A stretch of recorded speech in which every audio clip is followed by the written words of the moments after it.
하나님 아버지와 우리 주 예수 그리스도께서 주시는 은혜와 평화가 여러분들과 함께하기를 빕니다. 이탈리아 소설가 조바니노 꽈레스키의 소설 신부님 우리들의 신부님이라는 소설이 있습니다. 어릴 적 책꽂이에 꽂혀 있기 때문에 이 소설을 한번 꺼내 읽은 적이 있는데 그 자리에서 시간 가는 줄 모르고 다 읽은 적이 있습니다. 너무나도 재밌고 재밌었던 그런 소설이었습니다. 이 소설은 1950년대 이탈리아의 한 시골 마을을 배경으로 가톨릭 신부였던 돈 까밀로와 공산당 우두머리인 빼뽀네 간에 벌이는 촌극을 다루고 있습니다. 기독교 성직자와 공산당 우두머리, 이 둘은 만나기만 하면 서로 으르렁거리고 싸우곤 합니다. 심지어 둘이 주먹 다짐할 정도로 그들은 앙숙입니다. 하지만 어떤 때는 서로 미운 감정을 잠시 미뤄두고 누구보다 친한 벗이 되곤 합니다. 저는 이 소설을 읽으면서 인간 사이에 벌어지고 있는 갈등이 사실은 그저 별일 아니었다라는 사실을 마주하였습니다. 사실 서로 정반대편에 서 있는 것 같으면서도 같이 웃기도 하고 울기도 하고 떠들기도 하고 으르렁거리기도 하고 다투기도 하고 위로하기도 합니다. 가깝지만 먼, 또 멀고도 또 가까운 사이. 제가 이 소설에서 주목한 것은 인간다움이었습니다. 여러분, 인간답다라는 것은 무엇일까요? 그것은 이념의 차이 속에조차 증오의 논리에 매몰되지 않는 그런 순수함일 것입니다. 물론 인간적이기에 서로 등을 돌리기도 하면서도 또 인간적이기 때문에 다시 얼굴을 마주합니다. 아이들을 보면 싸웠다가 화해했다가 또 싸웠다가 화해하기를 반복합니다. 우리는 너무나도 인간적인 이 아이들에게서 많이 배웁니다. 즉, 인간다움이란 것은 싫으면서도 기꺼이 얼굴을 맞대는 그런 노력이다라고 할 수 있는 것입니다.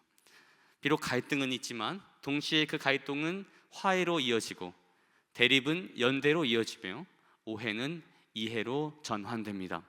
그런 점에서 너무나 인간적인 이 소설을 여러분도 한번 읽어보시기를 권합니다. 오늘 복음 말씀에서 우린 특별히 이런 예수님의 인간다움을 발견합니다. 우리는 이 이야기 속에서 주님이 우리와 같은 인간이셨다라는 사실을 다시금 상기할 수 있습니다. 그 이유로 첫째로 예수님께서는 아무도 모르게 홀로 쉬시려 하셨다는 점이고, 둘째로는 예수님도 자신에게 찾아온 한 여성과 갈등을 겪고 계신다는 것입니다. 예수님께서는 잠시 갈릴리 지역을 벗어나십니다. 물려드는 병자들과 또 논쟁하려 달려드는 바리새파와 율법학자들을 피해 유대 땅 북녘에 위치한 두로라는 지역에 와 계십니다. 이곳은 이방인의 땅이고 특히 고대부터 문명이 꽃피웠던 알파벳의 발상지입니다. 해안가에 위치한 덕분에 조선 기술이라든지 상업, 과학이 발달했고, 그렇기 때문에 성경은 종종 이 두로를 시돈과 묶어서 두로와 시돈이다 라고 말하는데, 이 지역을 가리켜 일반적으로는 페니키아라고 부릅니다. 예수님께서 지금 이 페니키아라는 곳에서 휴가를 보내고 계십니다. 그런데 문제가 발생합니다. 한 여성이 예수님의 휴가에 침입했던 것입니다. 이 여성은 어디선가 소문을 듣고 기꺼이 예수님의 쉼을 깨뜨리고 억척스럽게 그 사이를 비집고 들어옵니다. 이 여성이 어떻게 이 먼 땅에서조차 예수님에 대해 알았을까 생각할 수 있겠으나 마가복음서 3장 8절에 보면 예수님에 관한 소식은 이미 유대 땅에 넘어 저기 저 페니키아, 그러니까 두로와 시돈까지 퍼져 있었습니다. 그런데 여전한 문제, 예수님의 이 쉼이 깨졌다라는 것입니다. 주말 또는 공휴일에 또 직장에서 연락이 오면 어떠십니까? 싫죠? 가령 여러분이 비행기를 타고 저기 멀리 뉴욕이라든지 LA로 휴가를 떠나는데 자꾸만 직장에서 전화를 막 걸어대거나 문자를 준다면 지긋지긋합니다. 얼마나 짜증나고 성가실까요? 그렇다고 제가 쉬는 날에 여러분 전화하지 말라는 건 아닙니다. 전화하셔도 괜찮아요. 보통 예수님이 한적한 곳에 가시는 이유는 두 가지가 있었습니다. 첫째로는 기도하시기 위함이고, 다른 하나는 쉬시기 위함입니다. 이 기도와 쉼은 모두 누군가의 방해를 받지 않아야 한다는 공통점이 있습니다.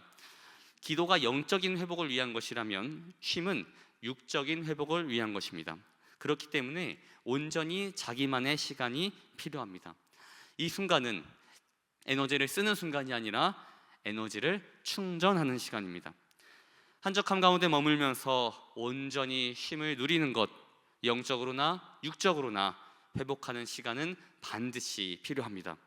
예수님도 마찬가지셨습니다. 그런 상황에서 예수님의 여유로운 휴식에 방해를 주는 한 이방인 여성이 나타납니다. 26절에 보면 그녀는 헬라인이요 수로보니게 여인이다 라고 말합니다. 여기서 이 수로보니게라는 말 자체가 두로페니키아라는 말입니다. 그러니까 이 여자는 어떤 사람이냐?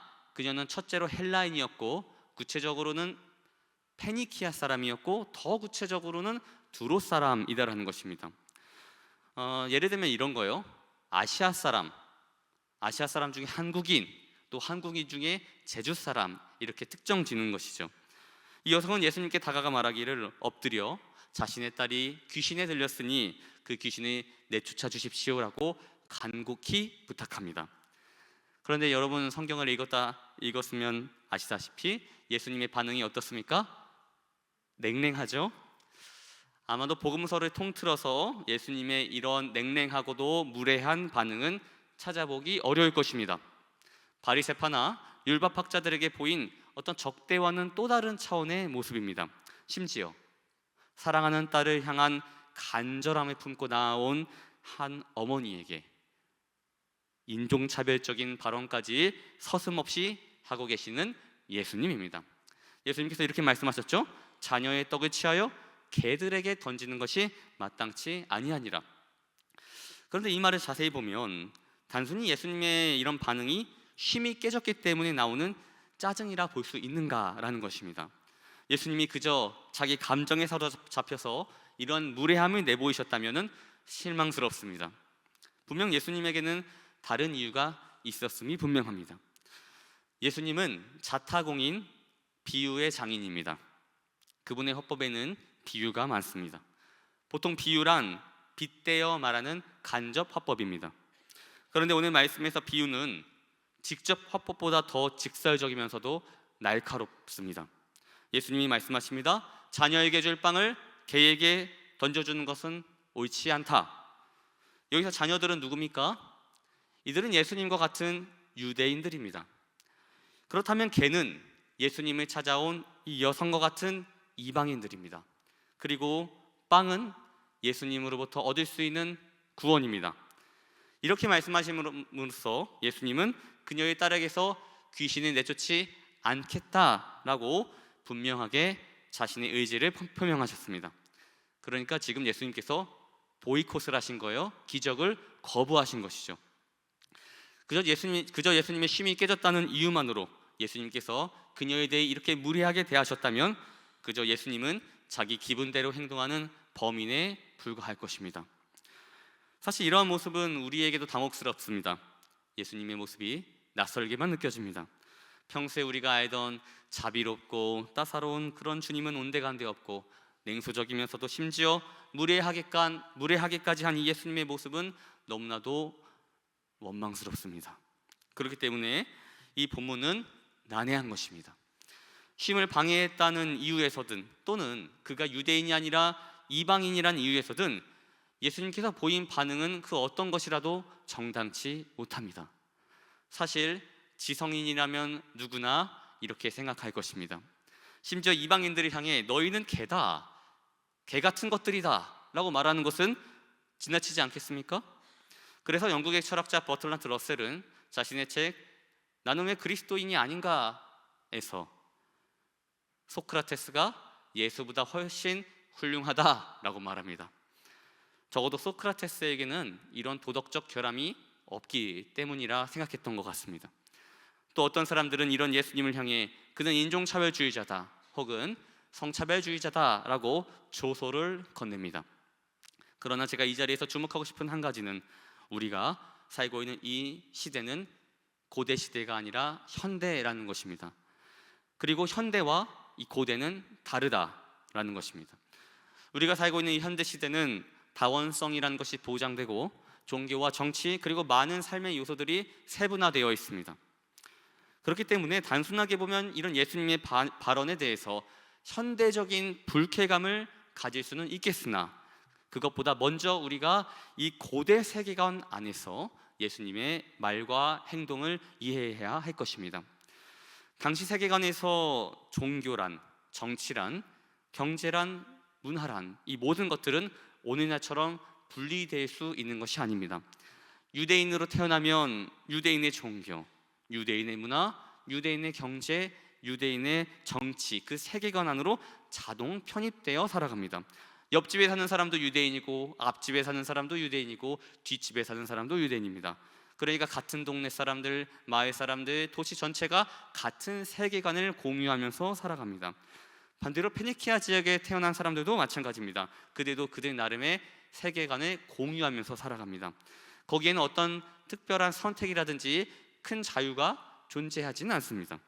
그러므로 지금 이 두 사람의 만남이란 것은 유대인 남성과 이방인 여자라는 개인의 만남이 넘어서 유대인 세계관과 이방인의 세계관이 서로 충돌하고 있다라는 것으로 보는 것이 적절하겠습니다.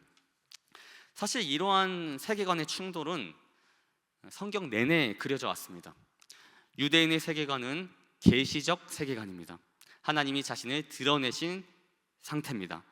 그리고 하나님의 선택을 받은 민족이요 또 그분의 말씀에 충실한 그런 세계관입니다. 반대로 이방인의 세계관이란 계시적 세계관이 아닙니다. 대신에 그들은 자연이라든지 어떤 인간의 이성과 논리에 충실합니다. 그런데 인간의 논리란 것은 얼마나 우스운지 언제든지 강자들의 합리화 수단으로 변질될 수 있고 정의란 것마저도 강자의 이익을 도모하는 데 앞장되곤 했습니다. 그렇기 때문에 언제나 이방인들의 세계 속에서 인류의 역사는 승자가 곧 정의다라는 도식이 성립되어 왔던 것입니다.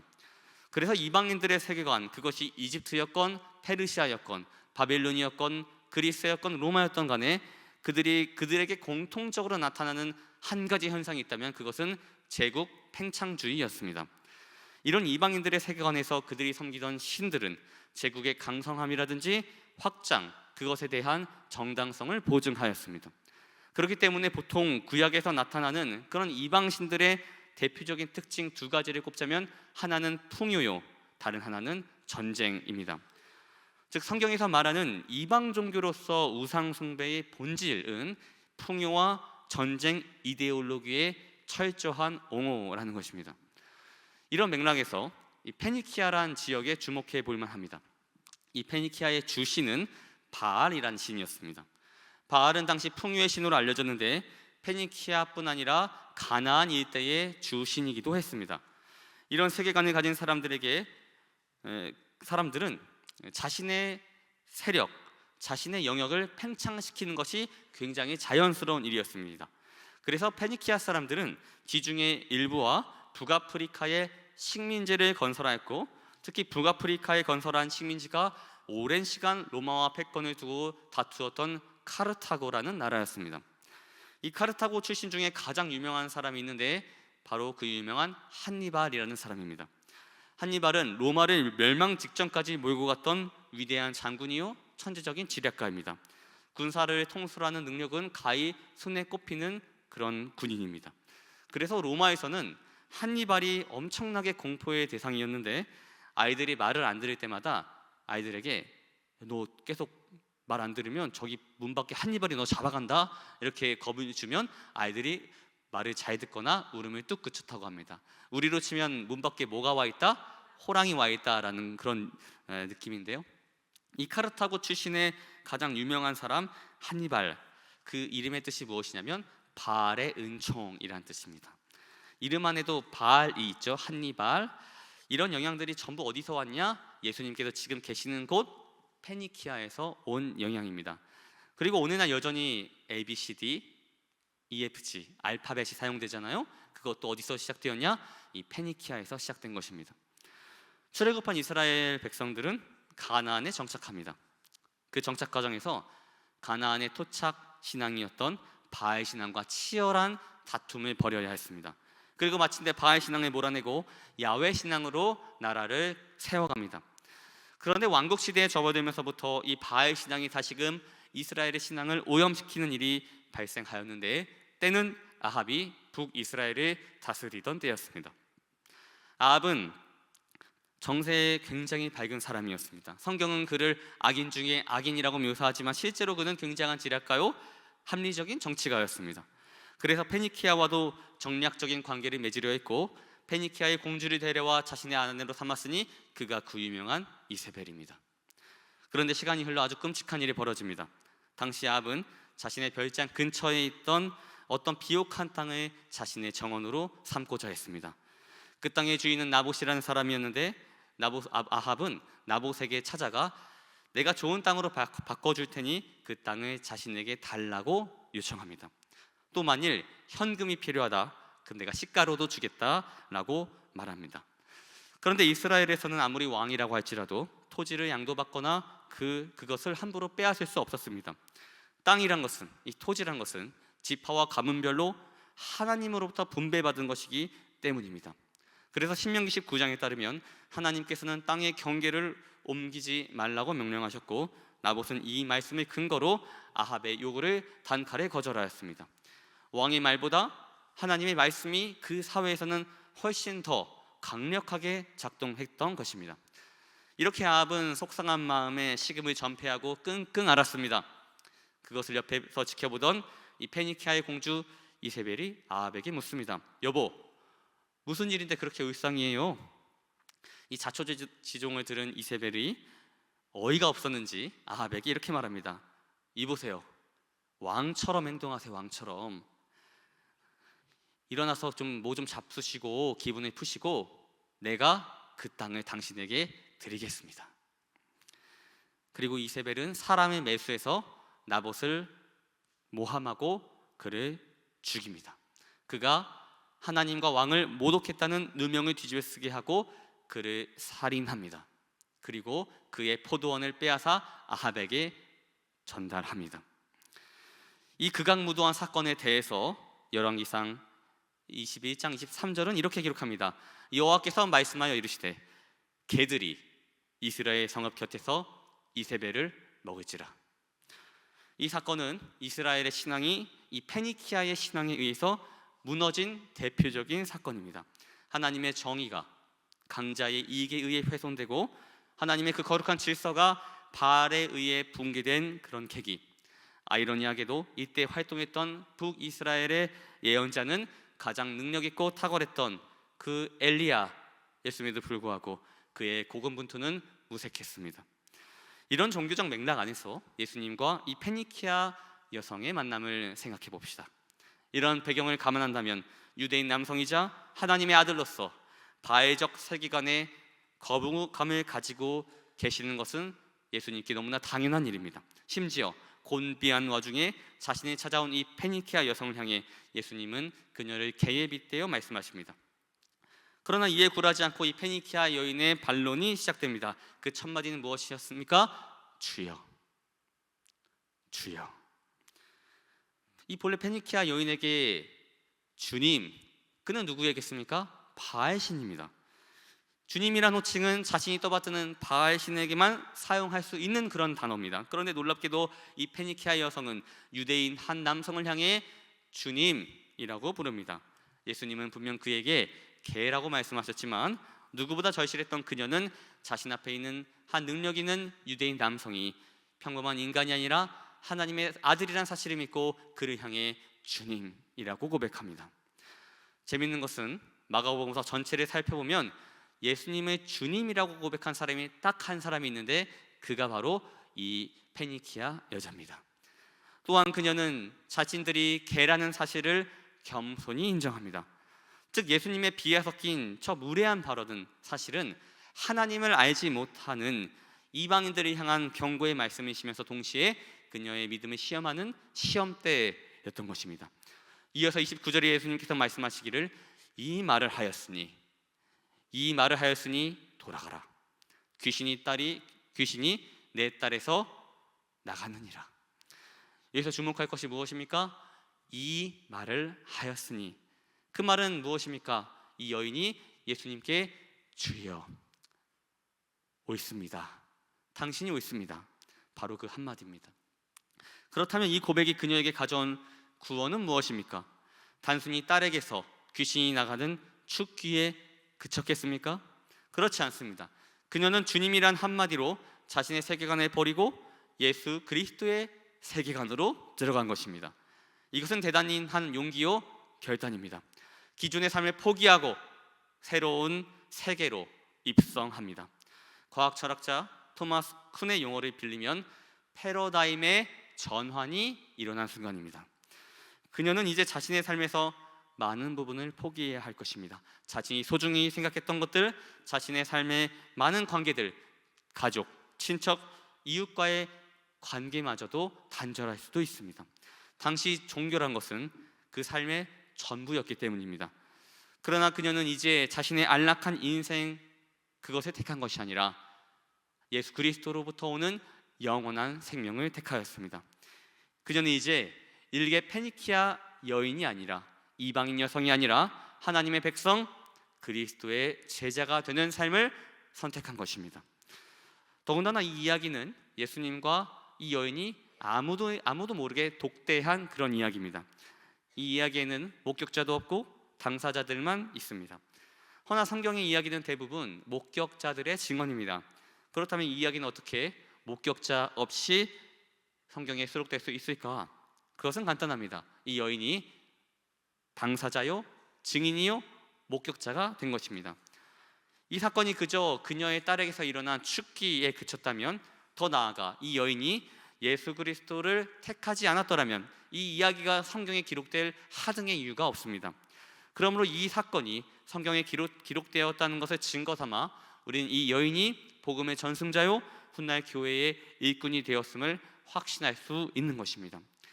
페니키아 출신의 이방인 여성에 불과했던 그는 이제는 십자가에 달려 죽으신 예수 그리스도를 전하는 증인으로 거듭난 것입니다. 예수님은 아무도 모르게 두로 지역에 가셨습니다. 그러나 거기서조차 예수님의 제자가 생겨납니다. 우연한 만남으로 시작했지만 그 만남은 곧이어 운명으로 뒤바뀌게 됩니다. 아니 어쩌면 그저 우연에 그칠 수 있었던 그 만남은 이 여인의 아름다운 고백과 용기 있는 결단으로 인해 운명으로 전환된 것은 아닐까. 하나님의 자녀, 예수 그리스도의 제자로 살겠다는 그녀의 한마디, 주님 옳습니다. 개도 당신 자녀의 식탁에서 떨어지는 부스러기를 먹나이다 라는 이 말은 예수 그리스도만을 주님으로 모시겠다는 용기 있는 결단이며 동시에 신앙의 패러다임의 전환으로 영원히 기억될 것입니다. 말씀을 정리합니다. 저는 이번 주 여신도 헌신 예배 설교를 준비하면서 특별히 사랑하는 여신도들을 생각하면서 이 말씀을 준비했습니다. 여러분, 이 페니키아 여인처럼 예수 그리스도 안에서 여러분의 삶을 새롭게 하시는 은총이 있기를 축원드립니다. 제가 아는 여신도 회원 중 한 명이 있어요. 여기도 계시는데 그분은 마치 페니키아 여인과도 같습니다. 제가 처음에 교회에 와서 교적부를 쓱 보다가 제가 아는 분이 딱 나온 거예요. 근데 지금 모습과 너무나도 다른 얼굴을 하고 있었습니다. 저는 그 모습을 보고서 하나님의 살아계심을 느꼈습니다. 아, 예수 믿고 새 사람이 됐구나. 얼굴부터 표정 하나까지 생기가 달라지고 예수 안에서 새 사람이 되었구나라는 것을 저는 그 사진 한 장을 통해 알게 되었습니다. 여러분, 이보다 큰 은혜가 어디 있겠습니까? 예수 그리스도 안에는 분명 새로움이 있습니다. 우리는 새 삶을 살아가야 합니다. 이러한 새 삶은 세상에 예속된 그러한 삶과는 전혀 다른 삶입니다. 그 삶은 세상이 미워함과 동시에 우러러보는 삶입니다. 그러기 위해 이전 것은 과감히 포기하는 결단과 새로운 미래를 향해 나아갈 용기가 여러분에게 필요합니다. 이것이 바로 신앙의 패러다임 전환입니다. 바울 사도는 이에 대해서 말하기를 누구든지 그리스도 안에 있으면 새로운 피조물이라. 보라, 이전 것은 지나갔으니 새 것이 되었도다 라고 말하였습니다. 즉 믿는 우리 안에는 반드시 예수 그리스도의 새로움이 있어야 한다라는 사실은 명백합니다. 그리스도 안에서 자매 형제된 여러분은 예수 믿고 새로워지셨습니까? 과거의 자신의 삶을 매이는 것을 극복하고 새 시대를 살고 계십니까? 아니면 내가 여전히 예수를 믿노라고 말하면서도 여전히 정욕의 안목의 정욕과 이생의 자랑만을 고수하고 있지는 않습니까? 그렇다면 참으로 비참한 일입니다. 어찌 예수 그리스도를 알고서도 그분을 믿고서도 새 생명을 누리지 못하고 있단 말입니까? 그러므로 나는 이 페니키아 여인처럼 새로운 나라로 영원한 생명으로 우리 주 예수 그리스도께로 향하는 여러분 되기를 바랍니다. 그리하여 더 이상 이 세상에 종노릇하지 아니하고 예수 그리스도 안에서만 누릴 수 있는 참된 자유를 누리시기를 바랍니다. 무엇이 여러분을 사로잡고 있습니까? 무엇이 여러분의 새로움을 방해하고 있습니까? 무엇이 여러분이 예수 그리스도께로 향하는 그 발걸음을 가로막고 있습니까? 침묵으로 기도합시다.